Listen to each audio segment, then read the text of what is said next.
Pride and Pyramids by Amanda Grange and Jacqueline Webb. Of course, this is a Pride and Prejudice rewrite with some Northanger Abbey overtones. This is a really fun knockoff and I'm super excited to cover it. Amanda Grange, if you're familiar with her, she writes a lot of what I call Jane Austen knockoffs, and she's very, very good at it. Her most famous series is where she rewrites the books from the male perspective, and I'll be covering them on for future episodes. But for this one, she actually partners with Jacqueline Webb, who is an Egyptologist. And that's really important because they're going to Egypt. So this is a Pride and Prejudice sequel. It takes place several years after Elizabeth and Darcy get married. They have 4 kids at this point. France and England are at peace, so the Darcys decide they're going to go off on an adventure after Colonel Fitzwilliam's younger brother, Edward, tells Darcy, hey, I found this stuff in the attic. Our dads once went to Egypt. I want to go to Egypt too. So they all go down to the British Museum to see an Egypt exhibit and talk to an Egyptologist, and the Darcys decide, hey, we're going to go as well. If you're unfamiliar with the pillaging of Egypt's cultural resources, this is actually historically fairly accurate. And there are a lot of different books you can read about this. And yes, this is a not quite true to life telling of it, but there are a lot of connections throughout history to this. And I would like to be very clear about this. The Darcys are going to Egypt to pillage and steal from the Egyptian people and are going to steal the stuff and bring it back to England. And I'm not going to mince words on that. That being said, this is historically accurate. And if you would like some more connection to this, there's actually a really fun connection. And fun in wow, that's weird. But Downton Abbey was filmed at Highclere Castle, and Lady Almina, which is the 7th Lady of Carnarvon, there's a book about her and her family going to Egypt and finding King Tut's tomb. But even before that, people were going to Egypt from England, particularly the wealthy, to go on an exotic holiday or part of their grand tour if you were male after you finished your education, but before you settled down. And you would go, you possibly would oversee a dig, pay for a dig, and then you'd steal all the treasures and bring them back to England. And I am on the side of we need to start sending treasures and historic artifacts back to the countries they came from. So if you're not on that point of view, you're not going to enjoy this video. That being said, I still like this book. I know that this really happened in real life. I can accept that and know that we need to do better in the future, and still say that this is a pretty cute sequel to Pride and Prejudice. We do get a couple new characters. You get Paul Inkworthy. He's the artist that the family hires to bring to Egypt because there aren't cameras yet. Sophie Lucas. It's Charlotte's even younger sister.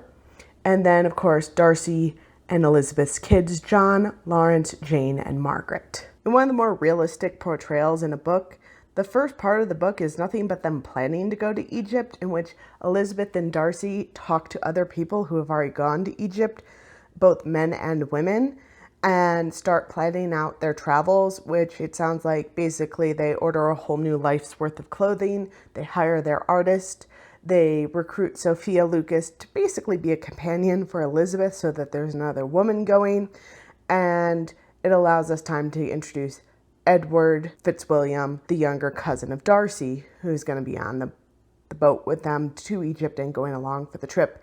It also lets us establish all of the children.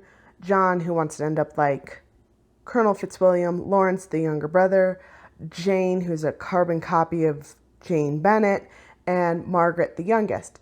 Now, Margaret gets a great side story.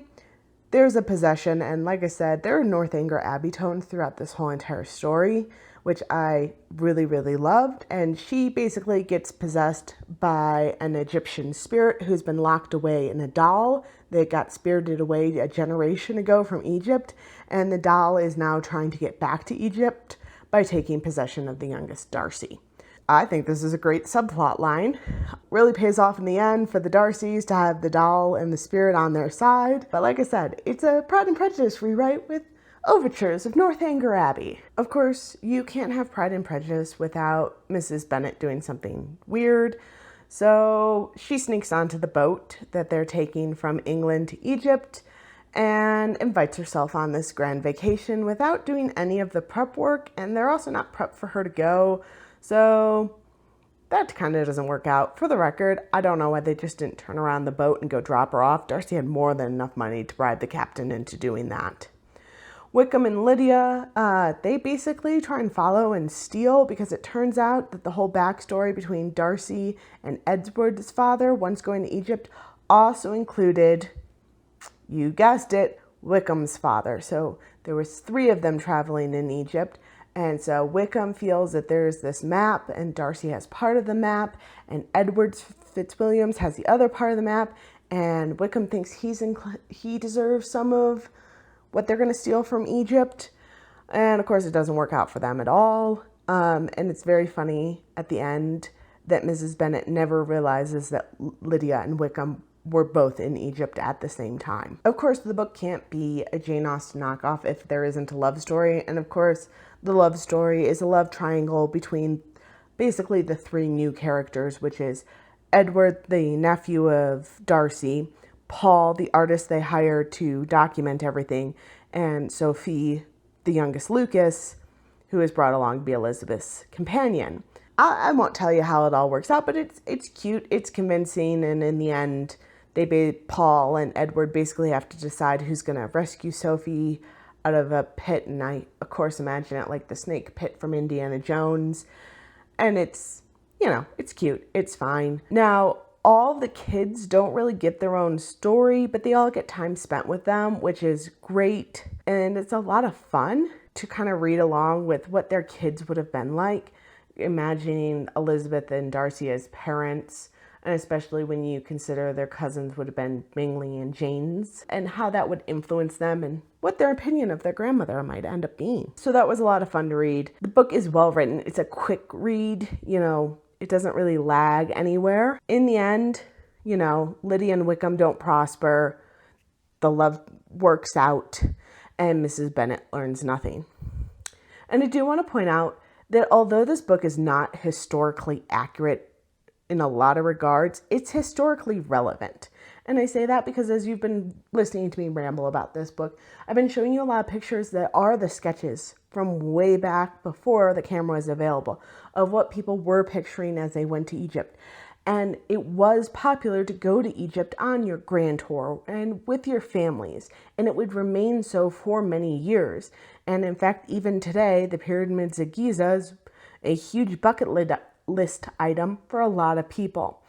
That being said, if you want to take a moment and look at a map, the pyramids of Giza, the Valley of the Kings, and a lot of other locations that are mentioned in the story either A, haven't been found yet by the time the story is set, or B, are extremely far apart from each other. There's a lot of differences there. But I really enjoyed this book. It is one of my favorite rewrites, reimaginings, knockoffs of Jane Austen. And I think it's a fun setting because this really is a vacation that, had the Darcys been real people, they might have taken.